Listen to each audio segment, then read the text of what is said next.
ఎవరు మాత్రం ఎస్సీ కులంలో పుట్టాలని కోరుకుంటారు? మీరు దళితులు, రాజకీయాలు మాకుంటాయి, నాకు పదవులు, మీకెందుకు రచ్చమండా కొడుకులారా, పచ్చమండా కొడుకులారా.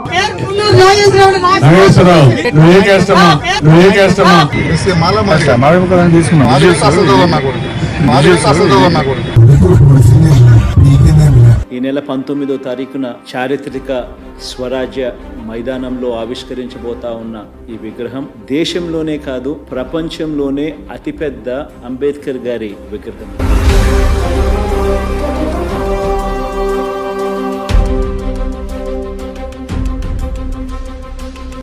సంఘ సంస్కరణకు, పెత్తందారి భావాల మీద తిరుగుబాటుకు, రాజ్యాధికారంలో పేదల స్థానాన్ని సుస్థిరం చేసేందుకు నిరంతరం స్ఫూర్తి ఇస్తుందని విశ్వసిస్తున్నాను.